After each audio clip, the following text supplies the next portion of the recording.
보기 싫다. 집에 올 생각일랑 말거라. 얼마 전에 외지에서 결혼한 아들의 안부 전화에 대뜸 성부터 내는 김윤국, 가명, 씨. 중국에서 중국 여자, 한족과 결혼한 아들 때문에 신기가 아직도 불편하다.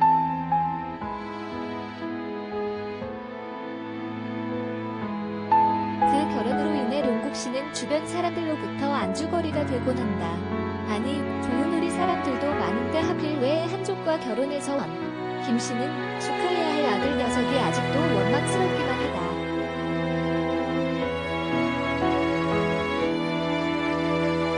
지금은 그래도 많이 나아졌지만 아직도 중국의 조선족, 제중동포 등 여러 용어가 혼용되고 있지만 여기에서는 자신들이 일상적으로 사용하는 조선족을 사용하겠다.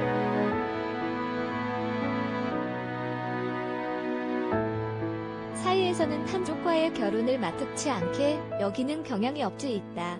한족은 우리가 일반적으로 중국인이라고 부르는 주류 중국인들이긴 하지만 조선족은 여러모로 그들보다 낫다고 생각해왔기 때문이다.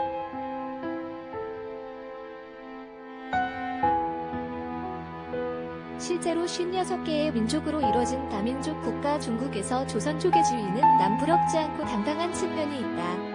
그들은 중국 내 한족을 포함한 다른 민족들로부터 인구수는 적지만 남달리 근면하고 총명하다, 강인하면서도 인정 많은 사람들, 잘 먹고 잘 놀며 잘 사는 사람들 등과 같은 긍정적 이미지에 선망의 대상으로도 각인되어 있다.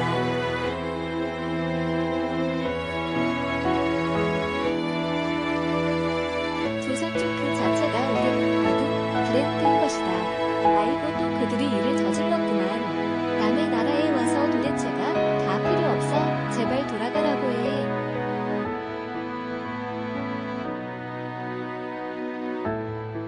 그들의 또 다른 면모이다. 넓은 중국 땅에서는 잘 나가는 조선족이건만 좁은 한국 땅에 와서는 사회적 지위가 확 고꾸라진다. 부정적 이미지의 비피의 대상으로도 각인되어 있다시피 하다.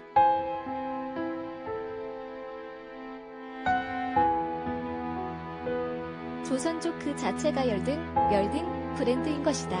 실제로 한국 땅에서 그들은 좋지만은 않은 인식 속에 자신들의 역할 등에 비해 합당한 대우도 받지 못하고 있다.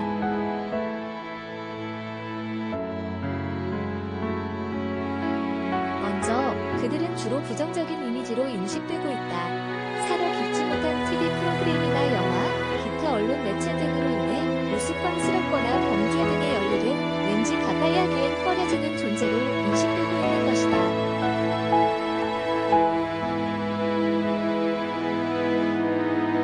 물론 이는 대단히 잘못된, 오히려 한국 사회의 경박하고 폐쇄적인 한 단면의 반증이 아닐 수 없다. 어느 사회에도 전체의 이미지를 깎아내리는 일부 저급한 존재가 있기 마련이다.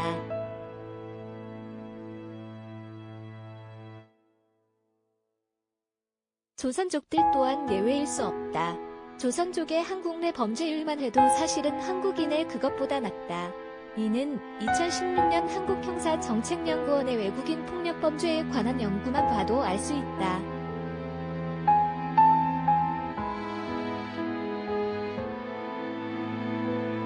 내외국인의 인구 10만 명 단검거 인원지수 비교 결과 내국인이 3.281로 중국인, 한국계 중국인 포함의 1.439보다 오히려 더 많기 때문이다.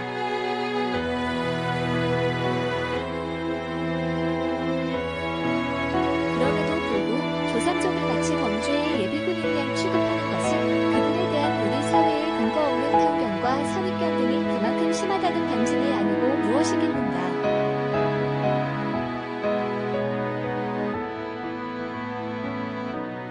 그들은 한국 사회에서 그들의 실제 역할 등에 비해 합당한 대우를 받지 못하고 있다.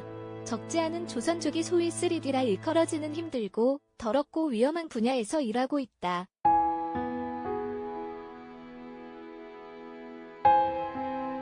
그런데 이 3D 분야가 제대로 기능하지 못하게 되면 이 사회는 과연 어떻게 될까?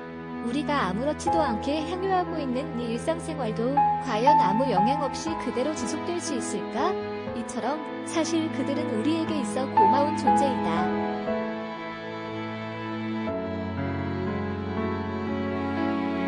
우리가 부정적 편견과 잘못된 인식 등을 바로잡으면 오히려 환대해야 할 존재이기 한 것이다. 한편 그들의 갖추는 시선을 돌려 한중 관계를 생각할 때 더 빛난다.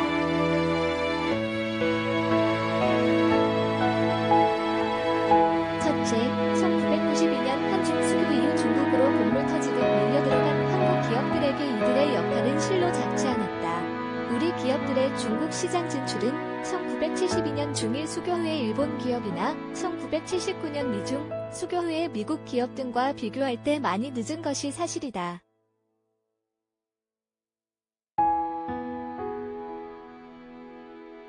그럼에도 이들보다는 비교적 덜한 리스크에 비교적 더한 성과를 단기간에 거둘 수 있었다.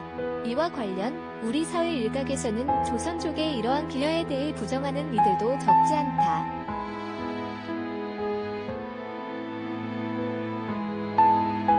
하지만 중국 현지에서 한국 기업들의 중국 진출 등을 직접 목도한 입장에서 볼 때 이는 자신의 부덕함과 부족함을 탓하지 않고 남 탓으로 돌리려는 모습이라 여겨지기도 한다.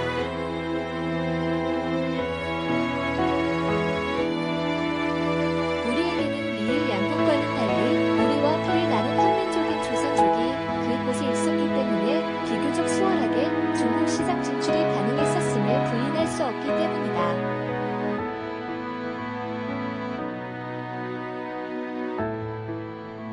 둘째, 그들은 한중 양국의 현재와 미래를 생각할 때도 소중하지 않을 수 없다. 2021년 2월 현재 코로나19의 영향 등으로 인해 한국을 포함한 세계 경제는 좋지 않은 상황 속에 놓여 있다.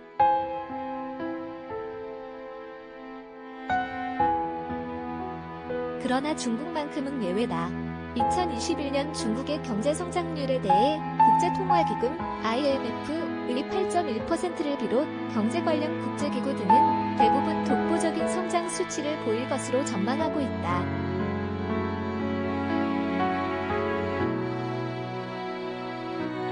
더 나아가 영국의 저명한 경제경영연구소 시그은 2028년이면 중국 경제가 미국 경제를 추월할 것이라고 내다보는 등 국제사회에서 중국 경제의 위상은 더더욱 가파르게 상승할 것으로 전망되고 있다.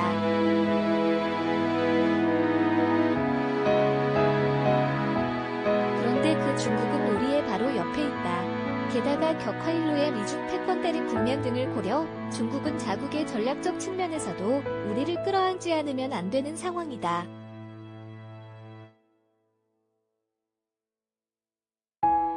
이는 곧 잘 나가고 있는 중국 경제와 중국 시장이 우리에게는 남다른 기회의 측면이 적지 않음을 나타내는 것이기도 하다. 이러한 상황 속에서 낯설고 두렵기만 한 사회주의 국가 중국으로 리스크 최소화, 결실 최대화, 리스트 리스크, 하이 리턴을 기하며 나아가기 위해서는 또다시 조선족의 역할이 빛을 발할 수 있다.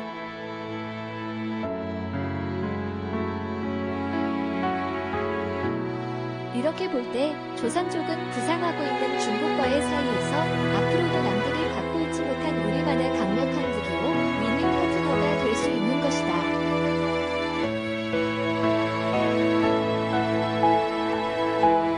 조선족의 역사를 보면 적지 않은 그들의 조상은 우리의 불행한 역사 등으로 인해 조국인 한반도를 떠날 수밖에 없었음을 알 수 있다. 그런데도 우리는 일부 사람들에 의한 일부 부정적 현상 등에 과도하게 매몰된 채 오히려 미안하게 생각해야 할 그들조차 품지 못하고 오히려 등지게 하고 있다.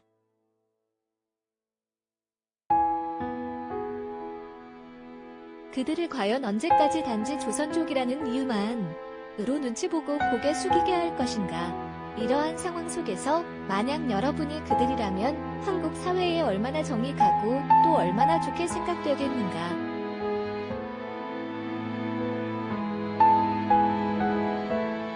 그러면서 우리는 글로벌 사회를 리드하는 글로벌 코리아를 지향한다고 할 수 있겠는가? 조선족에 대한 우리의 일그러진 편견은 더 늦기 전에 바로잡아 나가야 마땅하다.